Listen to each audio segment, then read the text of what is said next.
Masaya ako para sa kanila, Carlo. Gusto ko silang iahon sa kahirapan simula noon pa. Kaso pinagtatabuyan nila ako. Madalas kong itanong sa sarili ko kung anak nga ba ako ng nanay ko at kung bakit ganun ang trato niya sa akin. Kaso hindi ko maitanong kasi natatakot ako sa sagot. Aniyang lumuluha na. Tumingin si Carlo sa kanya. Open your heart. Makipagbati ka sa kanila. Kailan ko ba'y sinarang puso ko? Ako ang paulit-ulit nilang pinagtatabuyan. Aniyang pinahid ang luha. Tumayo siya upang tapusin ang usapang alam niyang walang patutunguhan. Salamat sa bahay na binili mo para sa kanila. At least ngayon, mababawasan ang pag-intindi ko sa kalagayan nila. Huwag kang mag-alala at hindi ako manggugulo. Iniwan niya si Carlo sa garden. Pumasok siya sa court at binuong mabuti ang plano. Gabi na, tahimik ang buong bahay, tanging tunog ng kuliglig sa labas at mahinang yabag sa kusinang maririnig. Nakaupo si Aling Shirley sa mesa, kaharap si Neri na bitbit ang isang tasa ng gatas. Nagkatinginan ng magina. May mga patagong bulungan. Hindi siya aalis kung hindi natin gagawa ng paraan. Masyado siyang matigas, ani Aling Shirley. Pero ma, baka naman mapahamak tayo't malaman ni Carlo, kabadong sabi niya. Huwag kang matakot, akong bahala, matalim na sagot ng ina. Anong gagawin natin? Pabayaan mong akong kumausap kay Carlo, sabihin nating nagseselos ka, na nilalandi siya ng hantaran ni Ligaya. At ikaw ay nasasaktan, ngunit hindi mo lamang sinasabi. Magdrama ka lang. Ha? Ma, sigurado ka ba sa plano mo?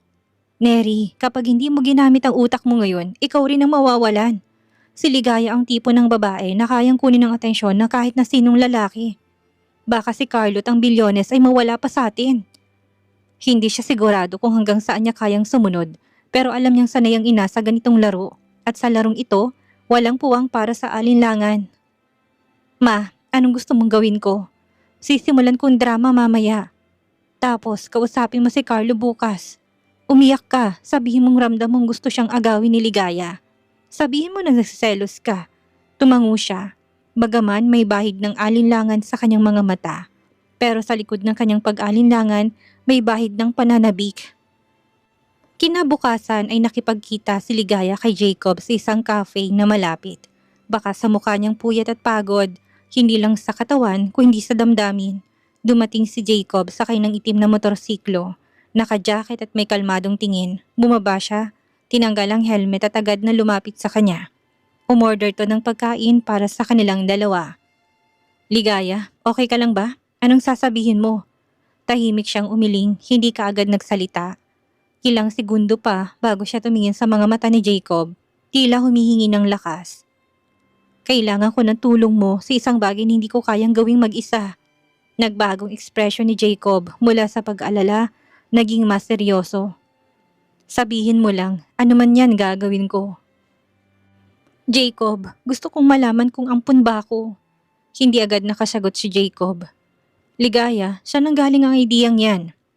Mula bata, hindi ako nakaramdam ng pagmamahal sa nanay ko. Ako ang paboritong pagbuntunan ng galit. Lahat ng kalupitan naranasan ko. Hindi ko masabing masamang ina lamang siya dahil mabait siya kay Neri. Ani ang pigil ang luha. Huminga ng malalim si Jacob. May access ako sa records, birth certificates, medical data at kahit sealed adoption files kung meron man. Pero kailangan mo na siguraduhin sa sarili mo. Handa ka ba sa sagot kahit na hindi mo ito gusto? Tahimik siyang tumango. May pangingnig sa kanyang balikat pero sa kanyang mata ay may apoy. Hindi niya na kayang mabuhay sa kalupitan. Mas gugustuhin pa niya na masaktan ng totoo kaysa manatili sa kasinungalingang naglalason sa kanya.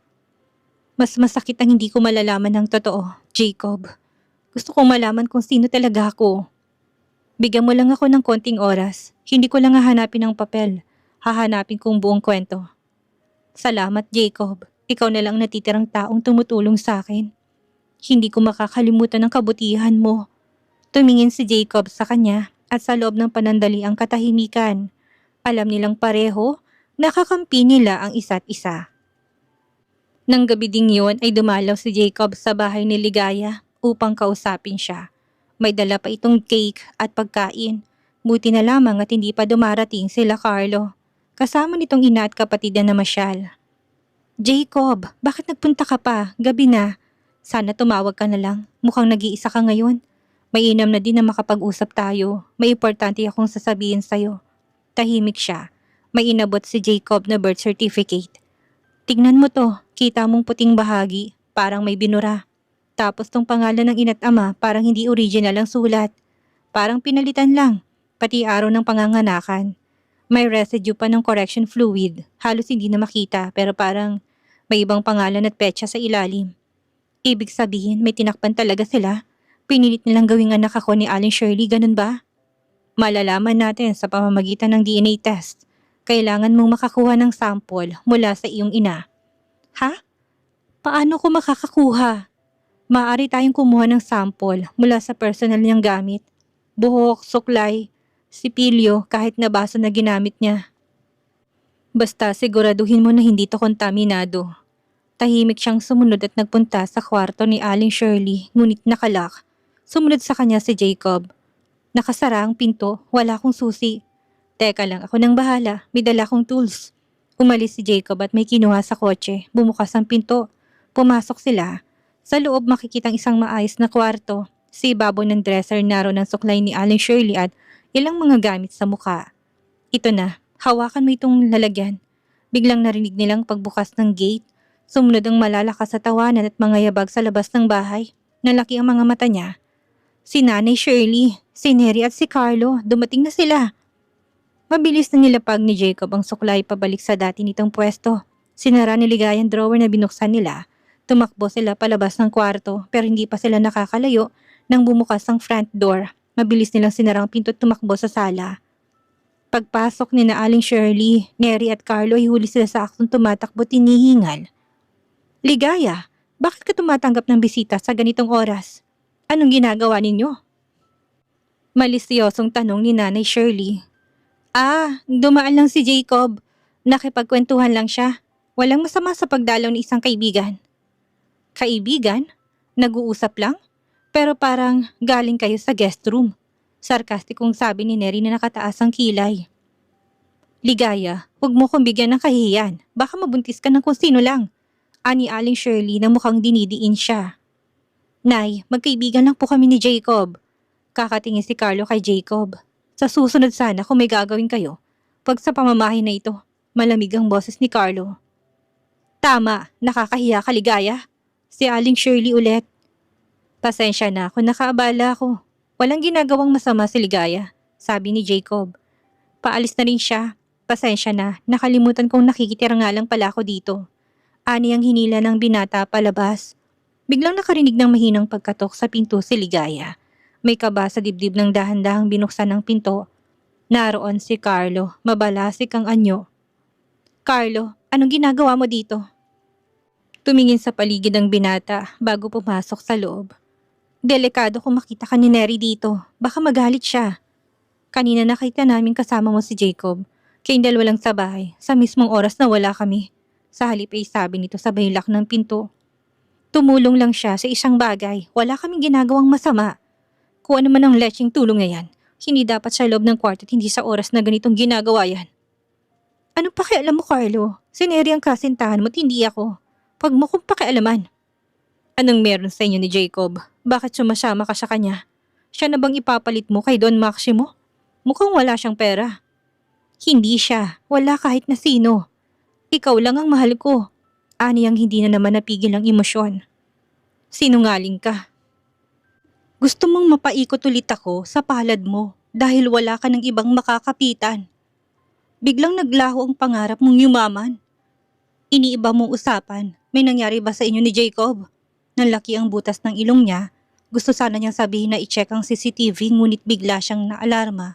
Baka malaman ng ina na pumasok sila sa kwarto nito. Tila nabasa ni Carlong nasa isip niya. I'll check the CCTV at sa sandaling malaman kung gumawa ka ng kababuyan dito sa pamamahay ko. Papalayasin kita. Wag mong tignan ng CCTV. Ani ang napahawak sa braso ng binata. Parang mo na ding inamin na gumawa ka ng milagro. Anitong nangangalit ang ngipin. Nagtama ang kanilang tingin. Puno ng damdaming pinipigil. May nadinig silang yabag mula sa hallway. Ligaya, gising ka pa ba? May papakita lang ako sa'yo. Malambing ang tinig ni Neri. Alam niya na alam nito na pumasok sa kwarto niya si Carlo. Napalingon si Carlo sa pinto. Hindi pa tayo tapos. Mabilis itong lumabas sa likod ng pinto ng guest room. Naiwan siyang nangihinig ang katawan habang si Neri ay kumakatok. Anong kailangan mo? Wala. May papakita lang ako sa'yo. Anitong pasimpleng sumusulyap sa loob ng kwarto. May hinahanap ka ba? Pumasok ka at maghalughog. Sarkastikong sabi niya. Hindi niya kailangan magdalawang salita at kagad na pumasok at nilibot ang kwarto niya. Ligaya, tigilan mo pang-aakit kay Carlo. Umalis ka na. Malandi ka, mga agaw. Sino bang nilalarawan mo? Sarili mo? Huwag mong ubusin ang pasensya ko, singhal niya. Akma siyang sasampalin nito ngunit kagad niyang naawat at itinulak palabas ang kapatid. Nakita ni Carlo at Nanay Shirley ang ginawa niya. Mahina lang ang tulak niya ngunit ang bagsak at iyak nito ay grabe. Ligaya, stop! Sigaw ni Carlo. Agad dinaluhan ng dalawa si Neri. Isinara niyang pinto pabalibag. Kinuha niyang bag at akmang magbabalot na. Bigla niyang naalalang DNA sample na kailangan niyang makuha. Huminga siya ng malalim. Hindi siya pwedeng maglayas. Tumunog ang kanyang cellphone. Tumatawag si Jacob. Kamusta ka? Nag-aalala ko't baka mamaya inaway ka nila. Okay lang ako. Kailangang makakuha na ako ng DNA sample. Kaso mahirapan ako makapasok sa kwarto ni Nanay Shirley. Ako ang gagawa nito. Huwag ka na mag-alala. Ha? Paanong gagawin mo? Ayoko naman na malagi ka sa panganib dahil sa akin. Simple lang, akit bahay. Pero buhok ni Aling Shirley ang target ko. Kapag napatunayang hindi mo nanay yan, kakalbuhin ko matandang yan. Kahit kabado ay natawa siya sa sinabi nito. Hay, wag na, baka mabaril ka pa ng security guard. Ako nang kukuha ng sample. Wala ka bang tiwala sa akin? Papunta na ako sa likod bahay. Naghihintay na lang ng timing. Sige, balitaan na lang kita. Pinutol na ni Jacob ang tawag kaya hindi niya na ito naawat sa gagawin. Kumakabog ang kanyang dibdib. Madilim ng paligid sa bahay. Tahimik ang mga kalye. Si Jacob ay nakaitim na damit at naka-hoodie. Nagmamasid na muna siya sa labas ng bahay. Bago pumasok, nakakita siya ng bukas na bintana sa likod ng bahay.